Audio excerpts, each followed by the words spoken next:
Were you at home today? With your mom? Yes, and her is dead. Really? I'm sorry. Yes, but the big boy did it. The big boy did it? What big boy? This is 3-year-old Jade Scotton. 5 hours before this footage was recorded, her mother Alita was found unconscious at home, having taken a lethal amount of insulin and methamphetamine. While it may look like an overdose, her 3-year-old daughter tells a different story. What big boy? I don't know what his name is. Was there one boy?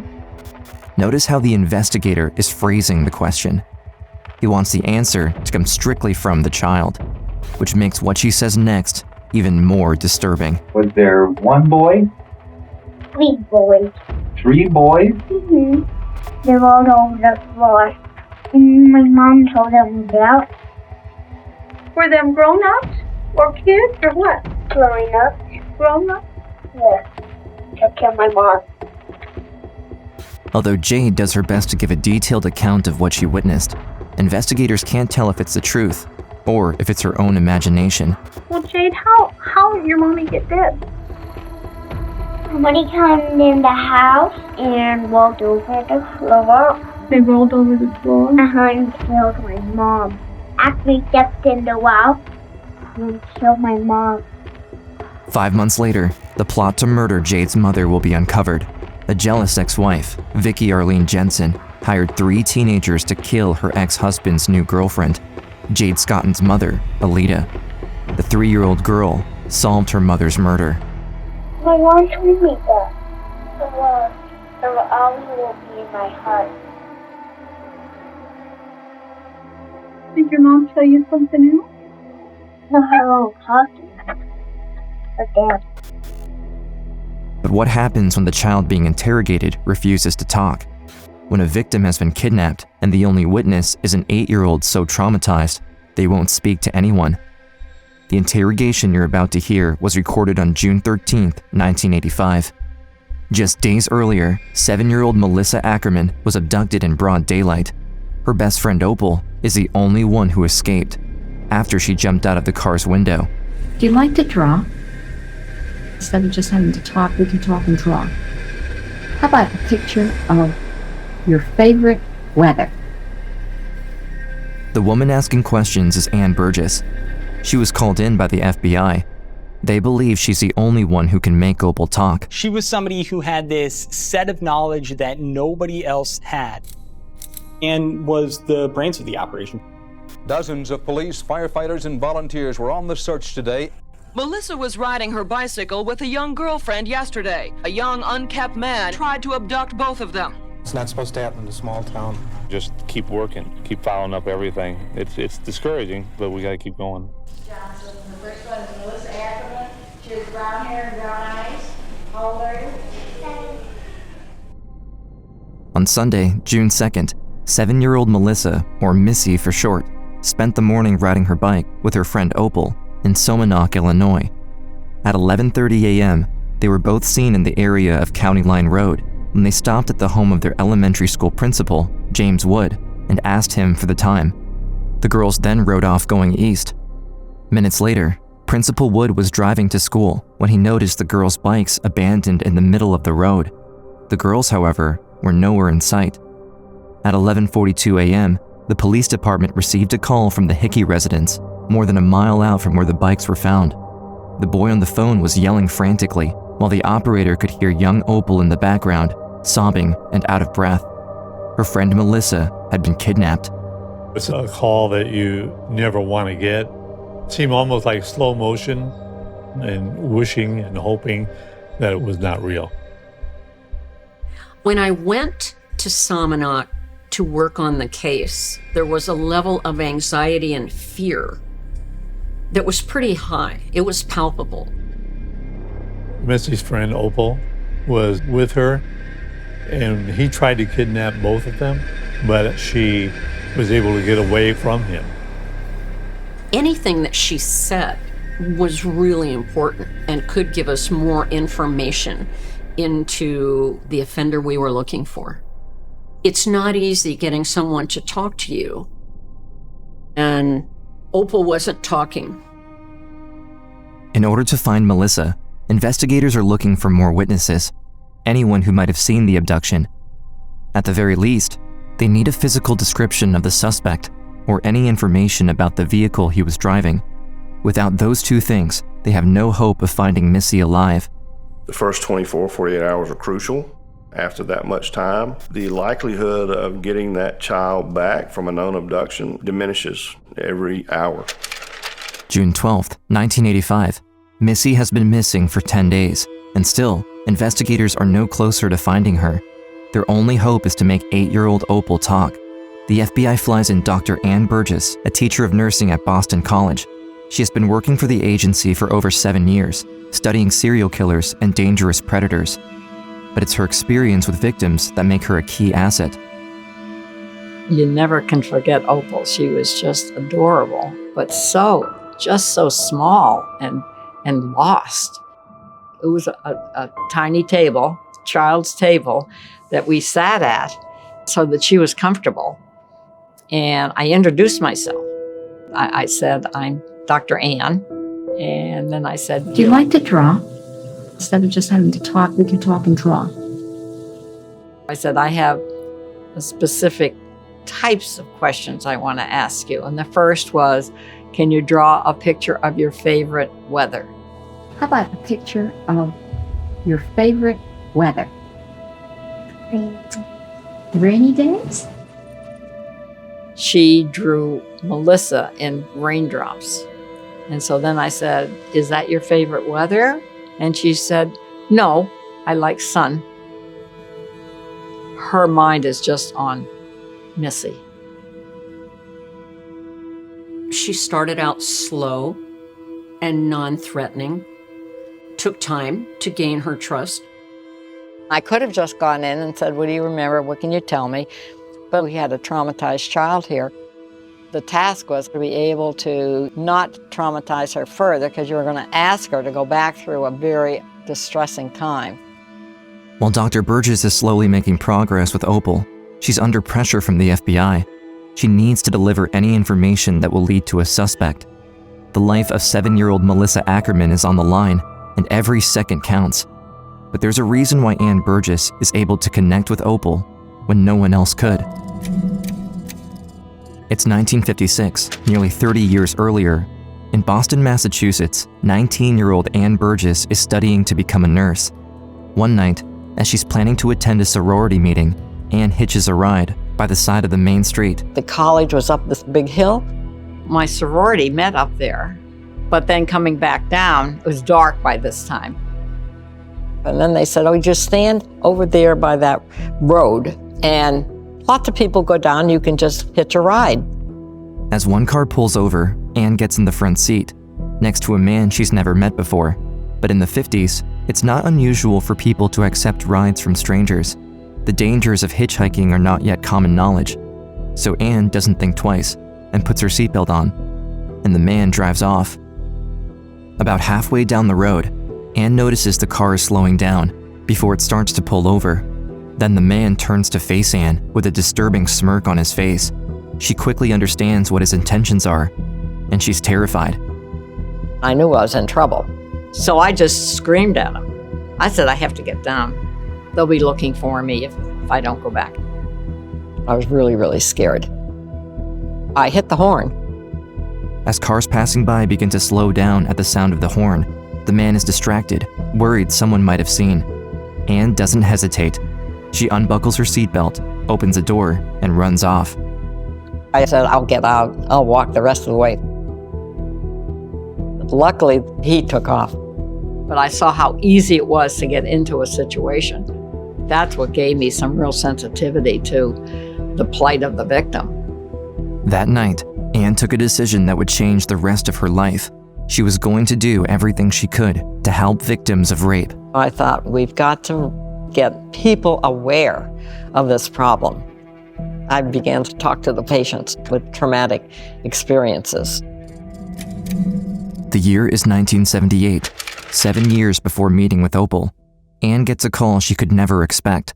I was just in my office right here, And I can remember I had a research assistant at the time, Anna Laszlo, and she just stood in the doorway. And she said, I think you better take this call. And I said, no, just get a message. I'll call them back. She said, no, you better call. It's the FBI. Something with my taxes or something. Why are they calling me? What did I do? And he says he'd like to invite me down to talk about the book that I wrote. When the FBI called, rape cases weren't being looked at. They were just being put on a shelf. Because of her experience, having spoken to many victims, she's asked to come teach the men at the FBI everything she has learned about sexual assault and trauma. For Anne, this is a once-in-a-lifetime opportunity. I also had to think about my family, because it might take up extra time, nighttime, weekend time. That was hard, because I had the young children. I hesitated. When you're looking for who can you influence to change a broken system, the FBI was the top of the list, so I felt I could make a difference. I decided this was important. In 1978, Anne Burgess flies down to Quantico, Virginia, to the FBI's headquarters. But while she's been invited, Anne is not welcomed quite as she expected. I'm Anne Burgess, and I'd just like to, again, personally welcome all of you. You all have been selected for your expertise in a wide area. She looked out at this audience of 40 FBI agents who were all men, and she started talking about rape, and there were some snickers in the audience. All of my research is in the area of victims and the impact of victimization. They thought rape was just sex. Women secretly wanted it, or they were out there and asked for it. They would blame the victim. Why weren't you taking care of your kids? What are you doing out at night? Did you like it? I mean, you would not believe some of the questions that would be asked by interviewers back then, because they believed that something that the victim said, did, or wore was the reason that they were inciting all of these feelings in the men. We started changing the questions rather than what were you doing, what was he doing? What we now call a trauma-focused interview is that you ask it in terms of understanding the reaction that the victim had so you can better deal with it. 1985. Anne Burgess has spent the last 7 years changing how FBI agents do their interrogations. Her work will be crucial to unlocking victims like Opal who can help the investigations. What was it like for you that night? Did you go to sleep? I stayed up for long, past 3 days. Okay, what would go through your mind? I thought about Melissa. The really part that scares me, I think he's right behind me, watching me. But you say to yourself, he's not there. I just thought that. It isn't. That's good that you know that. Okay. She was so scared she wouldn't go in front of a window because he might be out there. She wouldn't go near a window. She wouldn't eat. I said, why aren't you eating? She says, I'm waiting. Missy and I were going to go for lunch. So here it is a week later. Opal is distraught, but she seems willing to open up to Anne Burgess. She was so sad and so forlorn. So it made her feel that she was giving me something that might help Missy. The detail Opal is about to share will help create a profile of the abductor, but Anne Burgess has to ask the right questions because one mistake could lead investigators on the wrong path. Time is running out. Every minute, the chances of finding Missy alive decreases. But how will Dr. Burgess be able to make sense of what a traumatized 8-year-old remembers? In 1978, Anne began consulting for the FBI. The only department who is interested in having Anne on board is the Behavioral Science Unit, located in the sub-basement of the Quantico FBI headquarters. I remember the first time going, and you get on that elevator that doesn't have any numbers, and then you go down 2 floors, and there are no windows. It's a bomb shelter, literally.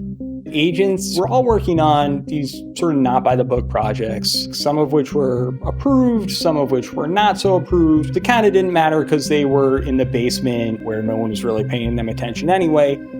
The first project Anne is brought into is one most FBI agents consider useless, outrageous, and a huge waste of resources. Interviewing serial killers with the intention of understanding them better. The reason they wanted to study serial killers is they were having these cases and they didn't know the motive. If we don't start looking at serial killers and learning something about them, 10, 15, 20 years from now, we're going to be right back where we are today. The mind of the serial predator was not something that was at all understood.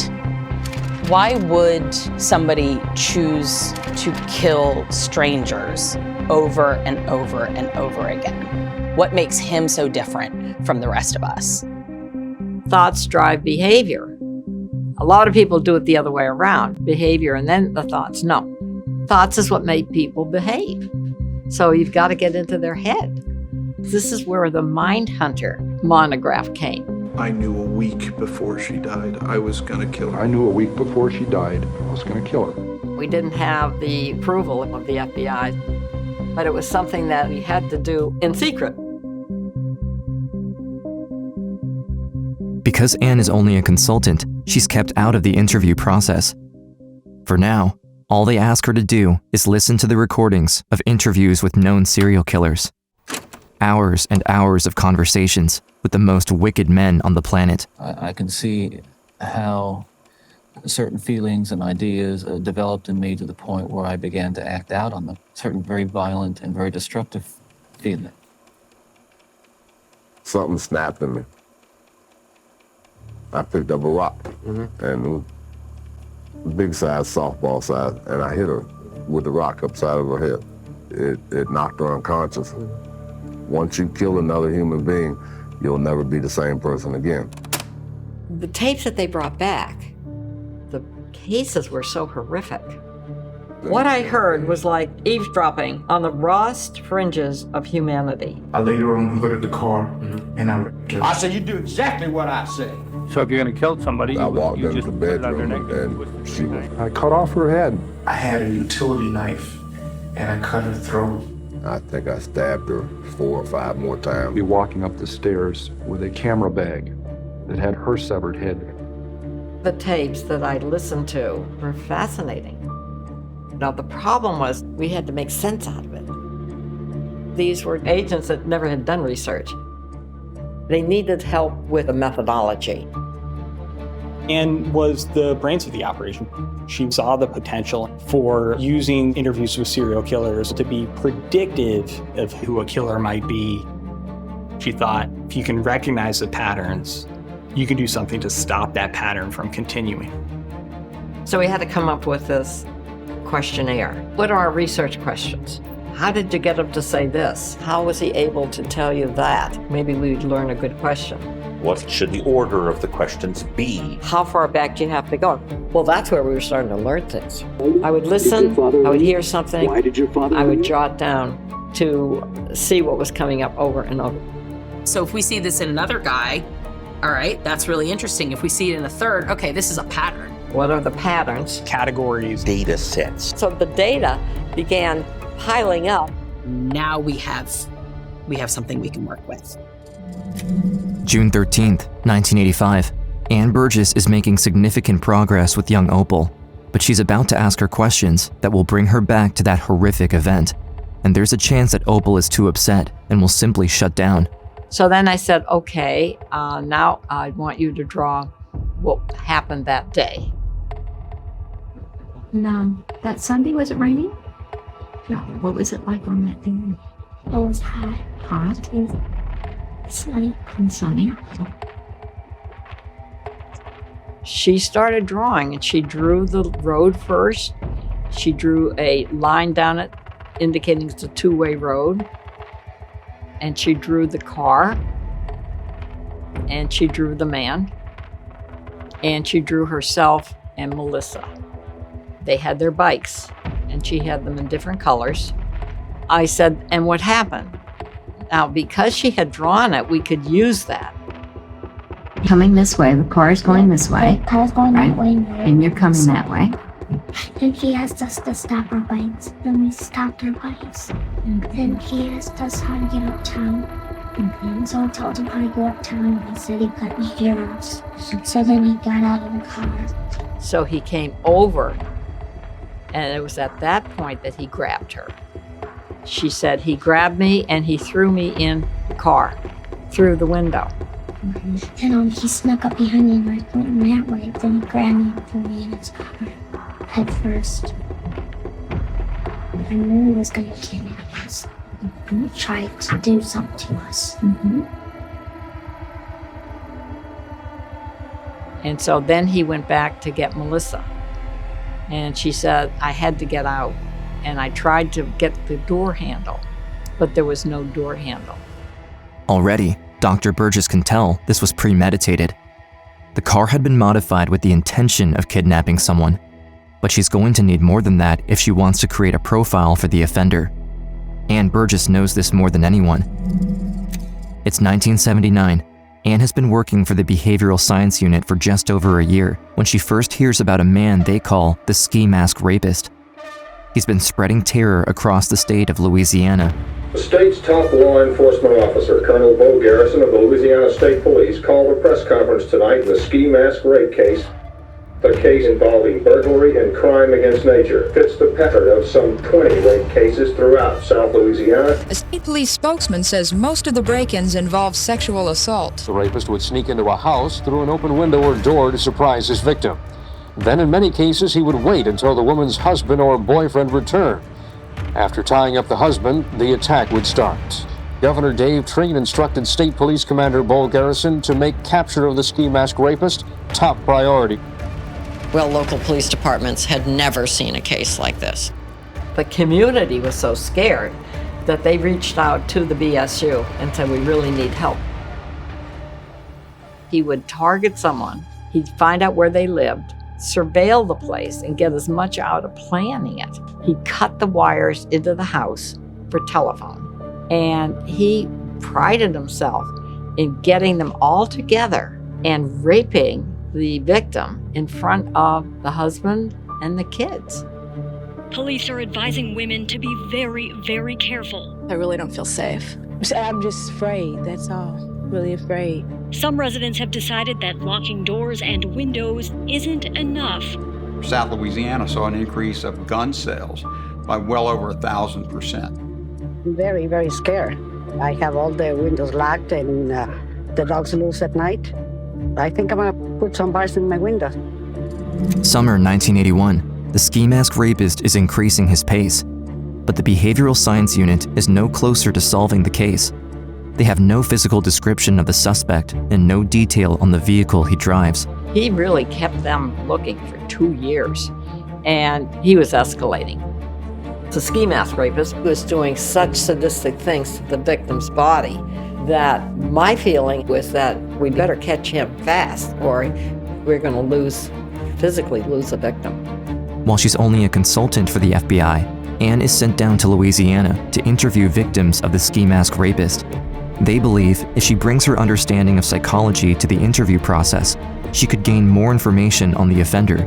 I felt very anxious to go out because to be an actual part of an ongoing investigation was unusual for me.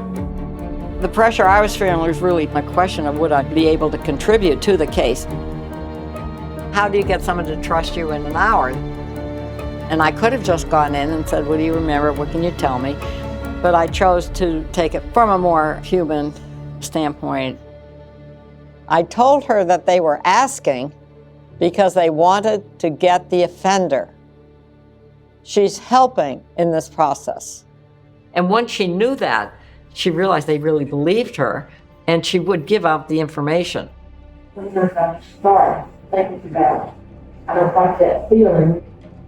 I just start thinking about something else.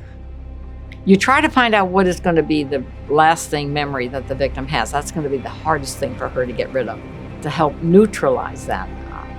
The thought that just keeps going around and around in the head. It's like a song that you can't get out of your head. Do you ever kind of replay a whole, I mean, I can't walk it from the gun. Tell me about that. You were kind of probably for a while ago.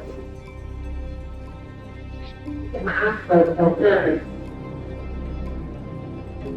But when I stood up, I could see. And it's that. Finally, Ann is able to unlock the victim's memory, which will lead to this composite sketch. 25 rapes attributed to the ski mask rapist. Rape cases in 5 Louisiana cities. The escalation of the occurrences was rapidly progressing. We were fearful that one of these days we were going to have a deceased victim. When I came back to Quantico, I gave the information on the victims to the agent. I realized that how he selected victims, it was a similar pattern. He would go after wealthy women. His domineering behavior showed that he saw himself as an alpha male. His evasiveness and the frequency with which he moved showed that he was educated and served in the military. We know that he liked nice things, and he's profiting off what he could steal. He was profiled as having a fancy car, but not that expensive. One of the questions they always ask in any victim is, did you see anything unusual in your neighborhood? And several had said they had seen this car, a red Trans Am. Finally, they were able to get the profile out. Authorities have been working with a psychological profile of the rapist. The profile called an individual a good looker who picks up women easily but is likely to beat them up and is incapable of long-lasting relationships. A police officer out of Lake Charles, Louisiana, had seen the car that matched the profile of the ski mask rapist. He came out of the house about 5:30 and drove to a convenience store just around the street. At 5:55, Simonis comes walking out of the store with a loaf of bread and 2 packs of cigarettes. We got him. On November 27, 1981, after spending 2 years spreading terror across 12 states, John Barry Simonis is put under arrest. He confesses to at least 81 attacks. Although none of his victims were found dead, he is sentenced to 2,690 years in prison. This comes as a huge relief to the survivors and the community. But Anne's work is beginning to take its toll on her personal life. It was a very careful separation of what was talked about during the day and what was the personal time with the family. You can get PTSD from some of this. There was one particular time I started to get letters and threats against me. Alan, my husband, said, maybe you should get a gun. We bought a handgun for me. And it's not just me, but you always worry about your family. It's a very difficult position to be in, but I decided I was just going to stand up and just keep on going. June 13th, 1985. As she's sitting across from 8-year-old Opal, Anne is listening for any detail that could help find her friend. And she said, I had to get out. And I tried to get the door handle, but there was no door handle. I said, so what did you do? She was so smart. She says, I went back out the way he threw me in. So she got out and she runs and hides. They were near a John Deere sales office. There was a big one out on the lawn. And she said she hid behind it and she drew it. This is where you're hiding the tie. Good. The man then started the car. He had thrown Melissa in the back seat. And then someone was banging on the window. She's screaming my name out. That's the memory that she has on it. You know that that has to be in her head all the time after that. She gets very disorganized, and you can see in the drawing, she just starts drawing little pieces. Opal's last image of her friend Melissa being kidnapped is one no child should ever have to see. Anne knows the best way to help her would be to bring back Melissa alive. But for that, she needs Opal to keep talking. I knew they wanted something on the car. The car, okay. Describe it as you're drawing it. And it was shaped like a pinnacle, but it wasn't a pinnacle. How about the man? Can you draw a picture of the man? How did he look to you? He looked like he was in the mid-20s or something. He had things sticking out, like he hadn't shaved. Right. She gave a pretty good description. Don't underestimate what a child can tell you. Now, maybe you may have to interpret it a little bit, but they will get some parts that are just on target. So you thought about what you'll say to her when you see her? What would you like to say? I might tell her what all I've been doing. And I had brought her the airplane. You gonna tell her that? Yeah, that was pretty neat, wasn't it? A LaSalle County deputy who was just out patrolling about 20 miles from Salmonat, an area that had been searched. And he was able to see 2 little feet under a heavy rock.